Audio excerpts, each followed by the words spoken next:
Previously on Ladies of Letters. Karen is pregnant.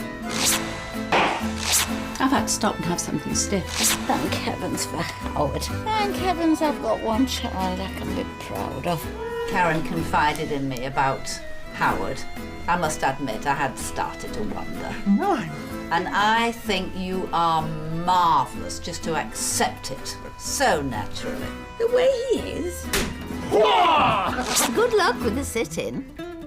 I should wear that bathing costume you bought last summer. It should be just right to frighten the bulldozers. Right.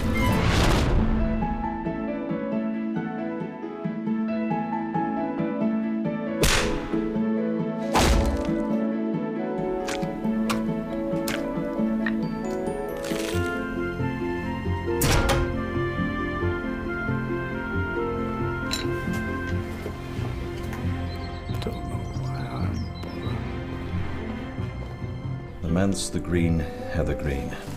Dear Mrs. Small. I wonder if you remember meeting me at the luncheon table of a mutual friend of ours, Mrs. Irene Spencer. Oh, a gay vicar. Wonder why he's writing to me. I got your address from her book. Which intrusion I'm sure you will forgive, in the circumstances. Intrude away, dear. You may be aware that we in Heather Green and surrounding parishes mounted a demonstration recently against the building of a nuclear waste dumping site in the old mine workings under the golf links at Grosthorpe. But you may not have heard of the consequences of this peaceful protest on our part. Don't tell me she wore that terrible swimming costume. Oh, that would disturb the peace, all right. Irene came out of her coma early last week. Coma? And most of the injuries, fortunately bruises and grazes, are nearly completely healed. However, she is suffering from almost total amnesia. Mummy. As she is to be discharged from hospital soon, I'm wondering if you might help. I know that she regards you as her closest friend. In fact, some of her first words on regaining consciousness were, "But you told me my swimming costume would frighten the bulldozers, Vera." She wore it. Perhaps you know what she meant? Since then, she has regrettably become both deaf and extremely foul-mouthed, owing apparently to the blow to her head. The doctors at Micklechester Royal Infirmary feel that if her old friends were to remind her, as it were, of themselves and common experiences, then her memory and her ability to communicate without using profanities may be restored. I can't hear a sodding word you're saying, fart face. It seems that Irene kept herself rather to herself in the parish. Shitfish. And whereas she is not exactly without friends, there is nobody I can find locally who knows her intimately.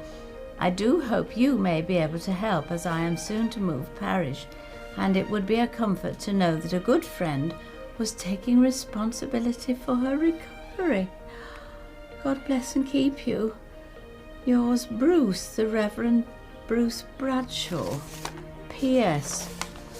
I'm enclosing a DVD recording of the local TV news concerning the incident.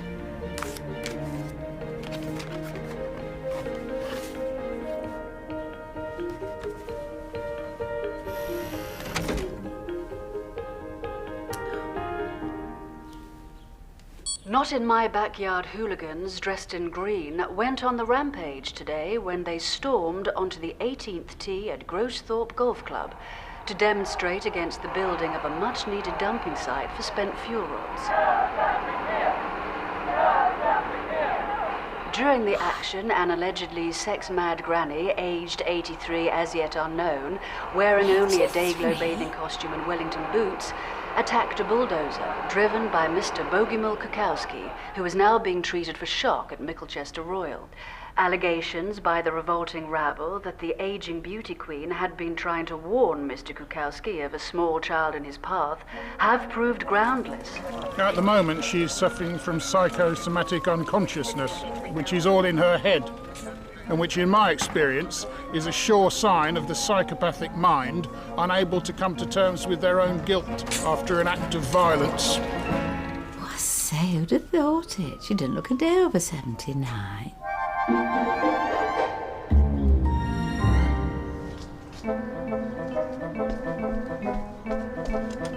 My dearest Irene, you do remember your name, I hope?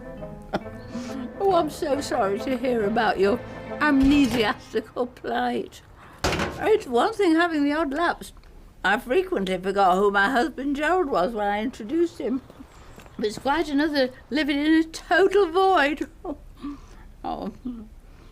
I'm enclosing a few things that might shock your brainwaves. The photograph of us was taken at Leslie's, your daughter's, wedding. I'm the one with the sherry trifle in my hand. And the other artefact might put you in mind of your late husband, Clive. Though my Gerald was a larger man altogether. I can't imagine what it would be like to lose the vast treasure of memories that I've built up during my vibrantly interesting life. Perhaps if I were to recount tales from various stages of my own life, you might rise to the challenge of remembering yours. Where to start? My very first job was in a laundry. We didn't have Eastern Europeans then. And it was quite an education. For a start, I'd never met women who swore before. I didn't know such words existed. I tried a few out on my father. I had to duck when he flung his dinner at me. It hit the wall. I can still see the gravy dripping down. The stains were there till the day he died.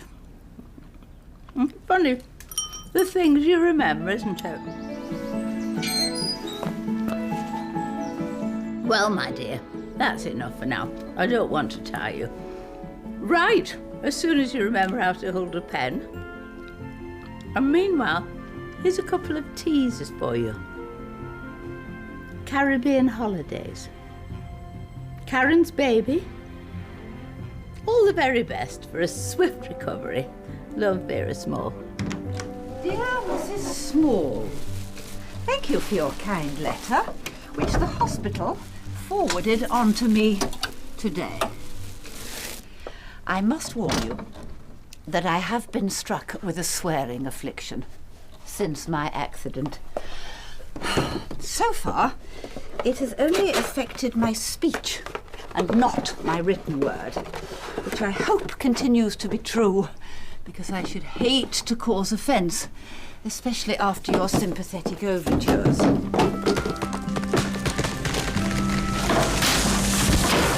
I have found a series of letters from you and now realise that we have shared some turbulent times.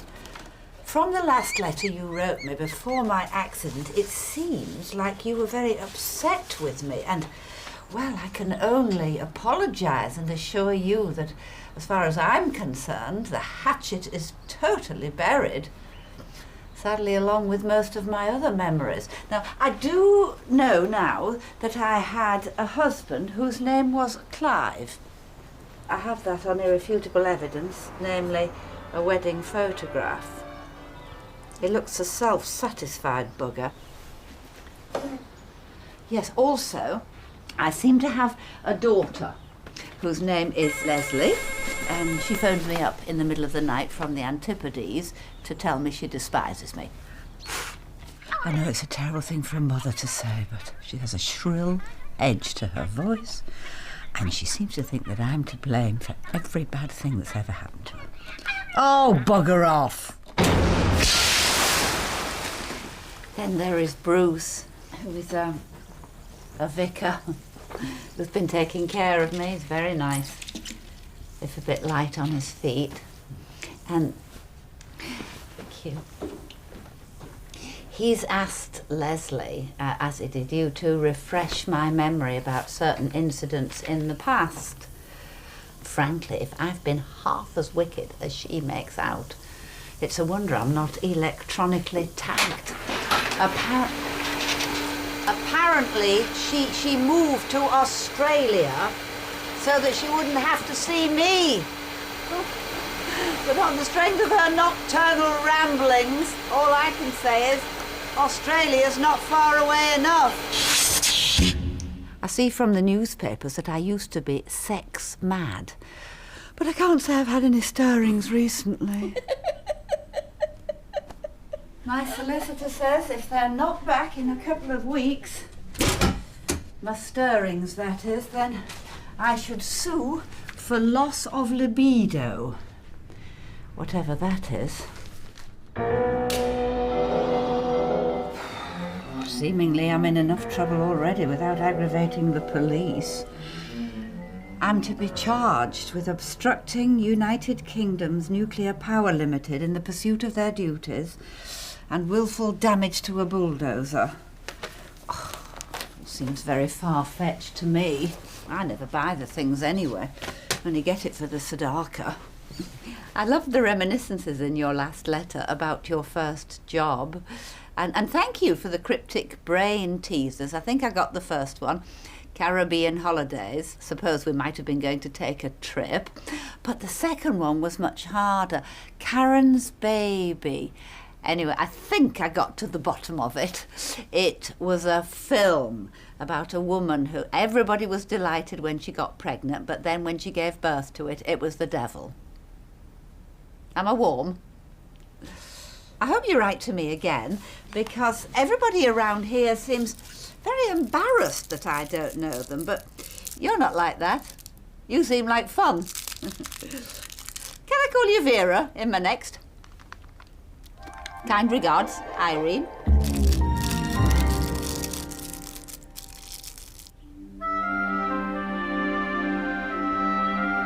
My dear Irene, I was very touched by your last. Of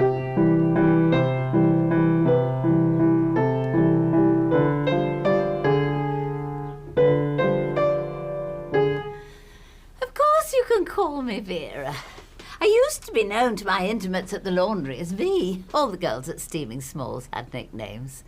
And as you can imagine, much was made of the coincidence of my name being Small, with ribald reference to my own underwear. My face was often as pink as the undies. I got an old photograph album out of the attic. My husband Gerald was jolly good looking in those days, but he was a very wet kisser.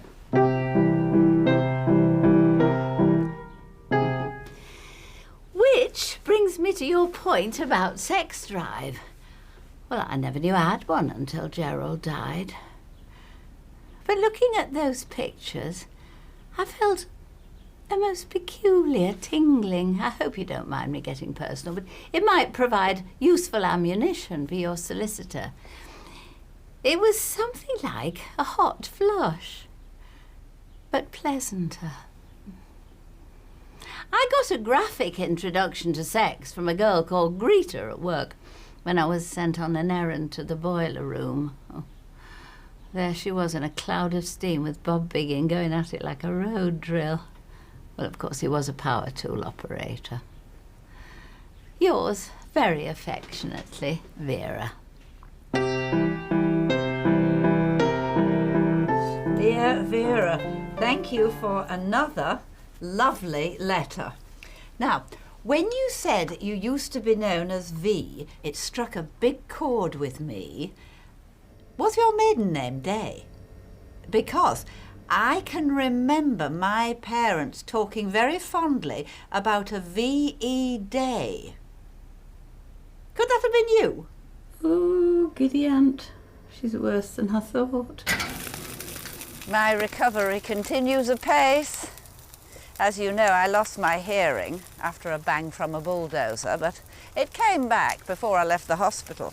Mind you, that's scant comfort, since the only people still speaking to me are the police, that awful girl, Leslie, and my solicitor, who just keeps saying that'll be another £500, please. Crap! Crap! Crap! So, the conversations have been rather brief owing to my swearing affliction, which, of course, some people are very quick to take offence. Have you ever had a barbecue for one? There's more food, less washing up, and nobody to point out to you that you've got charcoal all round your mouth. Anyway, This morning when I was coming back from shopping, this young man grabbed me, he put a water pistol to my head and he demanded my pension and my jewellery or he said I'd be dead meat. Well, I didn't even think about it.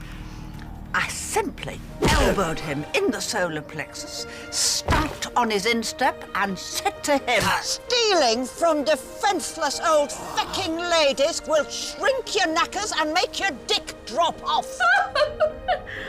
Sorry. I don't know who was more surprised, him or me. Pathetic little twat. For once, it worked to my advantage, but I've been practising ever since to see if I can get through a sentence without swearing. Hello, Reverend. Do come in.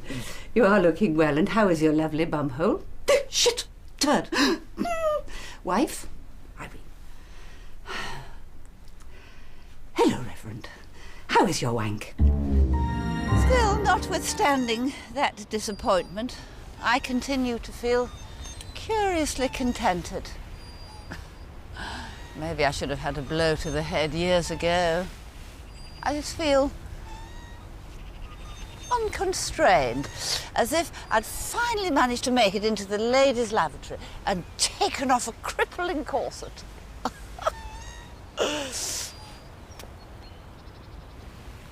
I mean, there are some mornings when I wake up and I think to myself, oh, I really should do some dusting. And then I think, sod that for a game of soldiers, and I have a hazelnut yoghurt. Last night, I went to the pictures on my own. I said to the girl at the box office, I want 1 ticket for that Sandra Bullock's film. She looked at me a bit askance, but I didn't care. I had popcorn and a hot dog, and I thoroughly enjoyed myself. If you feel like taking a real risk, I'd quite fancy an outing with you in the not-too-distance. What do you say? Shall we go and paint the town red? Or blue, in my case. Could you cope? Probably not.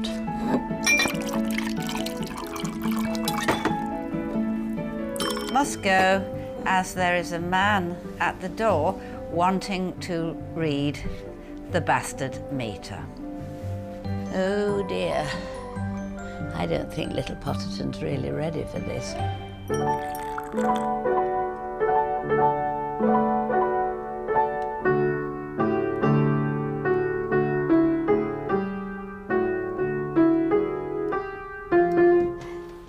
My very dear Irene, I've been casting around in my mind for an occasion it might be appropriate to take you to with your current cursing affliction. I wonder if you have pirouette syndrome, a case of which I saw recently on reality TV. Do you have any other symptoms? Slapping people or spitting, for instance. I believe a bang on the head can release all sorts of inhibitions. Most serial killers could have been stopped with a timely frontal lobotomy. In any case, a visit to the WI Autumn Fair doesn't seem like a good idea. I don't think our chairwoman would take kindly to obscene name-calling, though goodness knows I've often been tempted. I think I might have hit upon the solution, though. Our local Amdram Society is about to give their seasonal treat at the Astor Arts and Crafts Centre. So how about coming to that? Oh, God. There's so much language flies about between those theatrical types that if you called one of them a silly old bugger to his face, I doubt they'd even notice. Oh, they are a gay crowd. And their first nights are notoriously pleasant. Everyone gets squiffy in the bar before and after, and on one occasion during, if King Lear's hiccups were anything to go by. And there's always a party at one or other of the houses. I mean, I've never been, though I've been invited once or twice. Gerald couldn't abide that crowd. He always referred to them as the Suede Shoe Brigade. The only time I managed to get him to go to a show, that boring thing about 2 tramps, he sneezed violently and kicked a woman out of the seat in front. Was my face red? Gordon Scarth, the president of our Antics and Collectibles Club, had directed it and he was sitting right next to me. I plied him with gin and tonics later and tried to blame the sneezing on Gerald's hay fever. Speaking of which, that's the title of the piece the Astor Players are giving. I believe it's quite light and not at all arty, so it shouldn't tax what's left of your poor old grey matter. It opens on the Thursday, so why not come that afternoon and stay for the rest of the weekend? And I'll try to think of some more places we can visit without giving offence. This business about a blow to the head is very intriguing. I was hit by a flying brick once, a wolf-whistling bricklayer trying to get my attention. I was concussed for a week, and afterwards I married Gerald. Now you've started me wondering. Till next week, my dear. Oh, my love, Vera.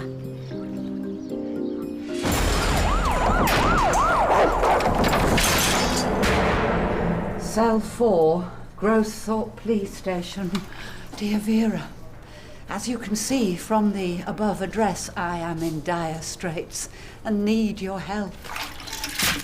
After getting back from yours, I went to meet the girls.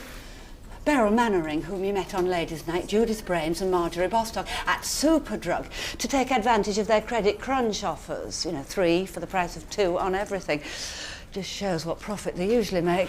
Well, over the baby wipes, we fell into conversation about my arrest. Outside, the roads were up, blocked drains. Again. And there was a bulldozer. Oh, no. So, well, I used the opportunity to demonstrate exactly what had happened to me. As fate would have it, Inspector Graver saw me apparently repeating my offence and booked me on the spot. Oh, Irene!